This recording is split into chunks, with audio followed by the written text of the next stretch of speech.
Ahora, por lo que respecta a los atributos fiscales, empecemos por las pérdidas fiscales pendientes de amortizar.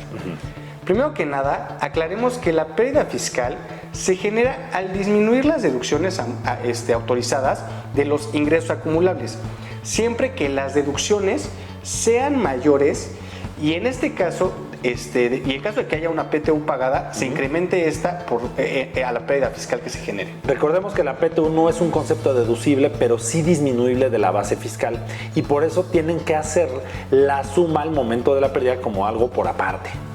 Una persona moral, acuérdense que tiene hasta 10 ejercicios fiscales para amortizar una pérdida fiscal. Esto es importante. Sí. Porque el artículo 57 de la ley del ISR establece que el derecho a disminuir las pérdidas fiscales es personal del contribuyente que la sufra y en consecuencia no podrá ser transmitida a ningún otro contribuyente ni como consecuencia de una fusión. Así lo aclara. Esto es, en caso de que una sociedad se fusione en otra, transmitiendo la totalidad de su patrimonio a la sociedad fusionante, las pérdidas fiscales que tuviera la sociedad fusionada desaparecerían como consecuencia de la fusión y no podría ser transmitida a la sociedad fusionante. Ahora bien, respecto a las pérdidas fiscales que corresponden a la sociedad fusionante, el artículo 58 de la ley establece que en los casos de fusión, la sociedad fusionante o la que sobrevive solo podrá disminuir su pérdida fiscal pendiente por amortizar al momento de la fusión, o sea, las que ya traía, con cargo a la utilidad fiscal que corresponde a la explotación de los mismos giros, ¿no?, que te tenían antes de la fusión. O sea, no puedes agarrar y de repente hacer una fusión con una sociedad que se dedicaba a otra cosa por completo y bajo nuevos giros que se generen, entonces empezar a aplicar las pérdidas fiscales que traías, sino que tienes que empezar a hacer una especie de división o contabilidad por cada giro para ver si estamos en posibilidad de aplicar esta pérdida fiscal. Pero, ¿qué se debe entender por giro para efectos fiscales? Desde un punto de vista estricto, habría que decir que el concepto de giro lo tenemos en el artículo 45 del Reglamento del Código Fiscal de la Federación, relativo a la actividad que mayor ingreso nos genera, y el anexo 6 de la Resolución Nacional Fiscal, que es el catálogo de actividades, que se refiere a un concepto limitado como lo que es la actividad preponderante. Pero nosotros somos de la opinión de que el concepto de giro es mucho más amplio que eso y que bajo una interpretación armónica de las normas, para esto podemos atender desde el artículo 2 de la Ley de Cámaras Empresariales y sus confederaciones, lo cual se refiere a un grupo de actividades productivas que incluso van de acuerdo con lo que recomienda el INEGI o el artículo 2 de la Ley General de Establecimientos Mercantiles del Distrito Federal, que incluso establece el concepto de giro complementario, entendiéndose como tal a las actividades que son compatibles al giro mercantil principal y que se ejercen en un establecimiento con el objetivo de prestar un servicio integral. Aquí nos vamos a referir al artículo 28 de la ley del ISR, el cual establece, entre otras cosas, que no son deducibles las pérdidas derivadas de la fusión de sociedades en las que el contribuyente hubiera adquirido acciones. Es decir, no son deducibles para una o varias personas morales que sean accionistas de las sociedades que intervienen en una fusión, las pérdidas que tengan derivadas de la propia fusión, ¿no? Pero como ya lo dijimos antes, los accionistas de una sociedad que se fusiona en realidad reciben acciones en canje con el mismo costo fiscal que tenían antes de la fusión. Entonces, ¿cuál ganancia? En su caso, una ganancia se podría dar, pero hasta que esos accionistas o el accionista o el socio venda su participación en la sociedad fusionante que sobrevivió. Ahora pasemos a la transmisión indebida de pérdidas fiscales. Aunque no es el tema central de este módulo, es muy relevante analizar el tema de transmisión indebida de pérdidas fiscales. Y es que esto llegó a ser una práctica del día a día de muchos empresarios que buscaban empresas para amortizar sus ingresos futuros cuando en un alto porcentaje de los casos esas pérdidas no eran pérdidas procedentes. ¿Esto qué conllevaba? Esto conllevaba el ahorro del 30% del impuesto sobre la renta por los ingresos que se obtuvieran una vez adquirida la empresa con esa pérdida fiscal. En términos del reciente artículo 69b bis del Código Fiscal de la Federación, la autoridad podrá presumir que se efectuó la transmisión indebida de pérdidas fiscales cuando se den dos supuestos, Enrique. El primero es que del análisis de su base de datos identifique a un contribuyente que tenga pérdidas pendientes por amortizar y fue parte en una reestructuración, escisión o fusión de sociedades, o bien de un cambio de accionistas. Y como consecuencia de ello, dicho contribuyente deje de formar parte del grupo al que perteneció. Esa es la primera.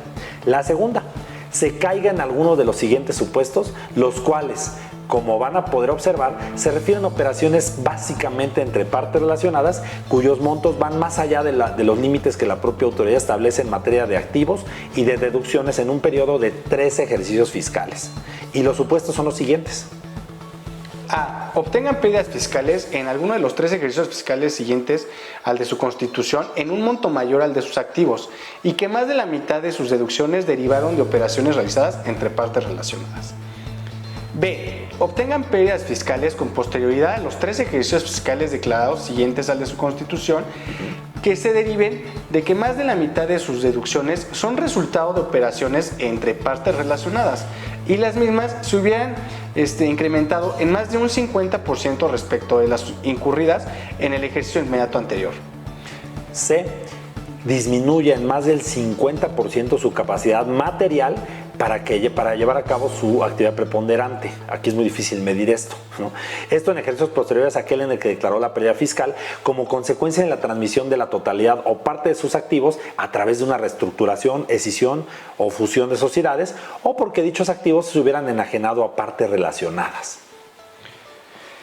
En este aspecto, el artículo 26 del Código Fiscal de la Federación establece que en este caso también se consideran responsables solidarios los socios o accionistas de la sociedad que adquirió y disminuyó indebidamente las pérdidas fiscales, siempre que con motivo de la reestructuración, escisión o fusión de sociedades o bien de cambio de socios o accionistas, la sociedad deje de formar parte del grupo al que perteneció. D. Obtenga pérdidas fiscales y se advierta la existencia de enajenación de bienes en las que se involucre la segregación de los derechos sobre su propiedad sin considerar dicha segregación al determinar el costo comprobado de adquisición, ¿no? En este caso particular, creemos que probablemente se refiera a algunas estrategias tal vez de usufructo o tal vez de las que llamaban las famosas street bond, en las que de un bono separaban el cupón del bono como tal y enajenaban la propiedad para generar una pérdida, ¿no? Entendemos que con esto le hicieron mucho daño las instituciones, algunas instituciones financieras y bancarias al SAT y pues obviamente el SAT sí les determinó créditos fiscales fuertes. Obtengan pérdidas fiscales y se advierta la modificación en el tratamiento de la deducción de inversiones previstas en la Ley del Impuesto sobre la Renta, antes de que se haya realizado al menos el 50% de la deducción de esas inversiones. Recordemos que la ley del ISR nos permite disminuir el tope del porcentaje de deducción que tiene un activo fijo en una ocasión y sin restricciones, ¿no? Y en más, dependiendo de que se cumplan ciertas situaciones y requisitos, ¿no?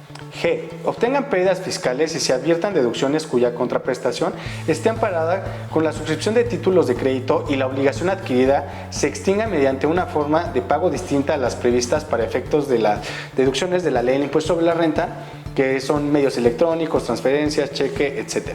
En el caso de que el proceso jurídico haya pasado y el contribuyente no haya podido desvirtuar los hechos observados por la autoridad fiscal, esta publicará en la página de internet del SAT o en su propia página de internet y en el Diario Oficial de la Federación, pues esta situación y sufrirán las consecuencias que ello conlleve.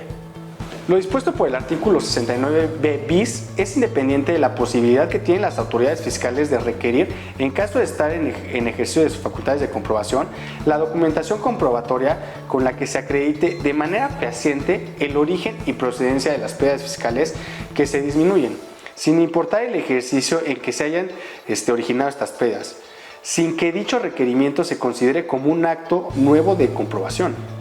Incluso, consideramos que con la reforma fiscal y la adición del artículo 5A del Código Fiscal de la Federación, que se refiere a la facultad de las autoridades de rechazar actos jurídicos que a su juicio carezcan de razón de negocios y que generen un beneficio fiscal, por lo que la autoridad fiscal tiene mucho más poder para complementar sus revisiones con estas disposiciones, ¿no?